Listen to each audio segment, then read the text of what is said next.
ഈ കാറ്റിനെ മൂന്ന് രീതിയിൽ ഈ കാറ്റടിക്കും. മൂന്ന് നിലமைகளில் இந்த காற்று வீசும். ഒന്ന് നിന്നെ നല്ലവണ്ണം ഉറക്കുന്ന കാറ്റ്, உன்னை நல்ல வகையில தூங்க வைக்கிற காற்று. അതിന് കാറ്റിന്റെ ഒരു സ്വഭാവമാണ്. அது ஒரு காற்றினுடைய ஒரு தன்மை. அது ചില കാറ്റിന് ഒരു പ്രത്യേകതയുണ്ട്. சில காற்றுக்கு ஒரு விசேஷம் இருக்கு. ചില കാറ്റ് അടിച്ചു പോയാൽ, சில காற்று அடித்தால் വാഴകൾ ഒടിഞ്ഞു വീഴും. வாழை மரங்கள் கூட அது முறிந்து விழுந்துரும். ചില വൃക്ഷത്തിന്റെ ശിഖരങ്ങളൊക്കെ ഒടിഞ്ഞു വീഴും. சில மரங்களுடைய கிளைகள் எல்லாம் உடைந்து கீழே விழும். മൂന്നാമതൊരു കാറ്റുണ്ട്. மூன்றாவது ஒரு காற்று இருக்கு. അത് നിന്നെ ഉറക്കുന്ന കാറ്റല്ല, அது உன்னை தூங்க வைக்கிற காற்று அல்ல, അത് വാഴയെ ഒടിക്കുന്ന കാറ്റല്ല, அது வாழை மரத்தை முறிக்கிற காற்று. വലിയ മരത്തെ വേരോടെ പിഴുതെടുത്ത് എറിയുന്ന കാറ്റ്, பெரிய பெரிய மரங்களை கூட வேரோட பிடுங்கி எடுத்து எரிகிற காற்று, വലിയ ബിൽഡിങ്ങുകളെ ഉടച്ചു കളയുന്ന കാറ്റ്, பெரிய பெரிய கட்டிடங்கள் எல்லாம் உடைத்தெறிகிற காற்று, വലിയ പാറ കഷ്ണങ്ങളെ ഉരുട്ടി മാറ്റുന്ന കാറ്റ്, பெரிய பெரிய பாறைகளை எல்லாம் உருட்டி மாற்றுகிற காற்று. ഇതിൽ ഏത് കാറ്റ് നിങ്ങൾക്ക് വേണം? இதுல எந்த காற்று உங்களுக்கு வேணும்? ചിലര് പ്രസംഗം കണ്ടിട്ടല്ല സുഖമായിട്ടിരുന്ന ആൾക്കാർ ഉറങ്ങും. சிலர் சேர்ல உட்கார்ந்தாலே அழகா உட்கார்ந்து தூங்கிடுவாங்க. മീറ്റിംഗ് തുടങ്ങിയതും അറിയത്തില്ല, തീർന്നതും അറിയത്തില്ല. மீட்டிங் ஆரம்பித்ததும் தெரியாது, முடிந்ததும் தெரியாது. ചിലര് പ്രസംഗിക്കുമ്പോൾ ഈ പറയുമ്പോൾ വാഴയും ചിഗരൊക്കെ ഒടിയും പോലെയൊക്കെ തോന്നും. சிலர் பிரசங்கிக்கிற வேளையில இப்படிப்பட்ட இந்த வாழையும்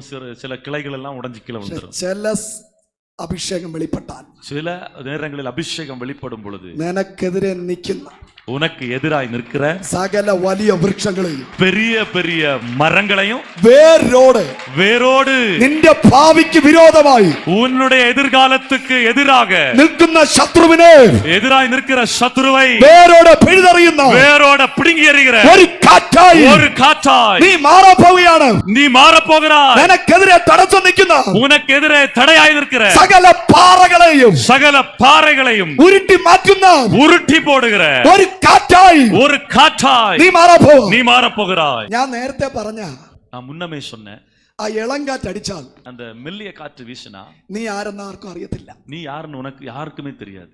ഒന്ന് രണ്ട് വാഴകളൊക്കെ ഒടിഞ്ഞാൽ, ശിഖരങ്ങളൊക്കെ ഒടിഞ്ഞു വീണാൽ, ஒன்று ரெண்டு வாழை மரங்கள் விழுந்தாலோ இல்ல சில கிளைகள் முறிந்து விழுந்தாலோ നിന്റെ ദേശം നിന്നെ അറിയും. உன் தேசம் உன்னை குறித்து அறிந்து கொள்ளும். ഇങ്ങനെ ഒരു കാറ്റ് വന്നിട്ടുണ്ടെന്ന്. இப்படி ஒரு காற்று இருக்குது அப்படின்னு ഞാൻ പറഞ്ഞ മൂന്നാമത്തെ കാറ്റ്, நான் சொன்ன இந்த மூன்றாவது காற்று, ഇന്റർനാഷണൽ ലെവലില് സകല ന്യൂസ് ചാനലിലും സകല ന്യൂസ് പേപ്പറിലും ഹെഡ്ലൈനായി നീ മാറ്റപ്പെടും. சர்வதேச எல்லா விதமான டிவி சேனல்களிலேயும் எல்லா நியூஸ் பேப்பர்லயும் ஹெட்லைன்ஸ் ஆக தலைப்பு செய்தியாய் உன்னை மாற்றும். കാറ്റിന്റെ മൂന്നാമത്തെ സ്വഭാവം നിന്റെ മേൽ വെളിപ്പെട്ടാൽ, காற்றினுடைய மூன்றாவது தன்மை உன் மேல வெளிப்பட்டால், സകല ടിവി ഇന്റർവ്യൂകളിലും சகல டிவி நேர்முகங்களிலேயும் നിന്നെ പറ്റി സംസാരിക്കും. உன்னை குறித்து பேசுவாங்க. உலகம் முழுவதும் നിന്നെ അറിയും, உன்னை அறிந்து கொள்வார்கள். നിന്നെ പ്രസിദ്ധനാക്കുന്ന, உன்னை பிரபலமாக்குகிற, നിന്നെ ഉയർത്തുന്ന உன்னை உயர்த்துகிற ഒരു കാറ്റ് இப்போதே வீசுவதாக.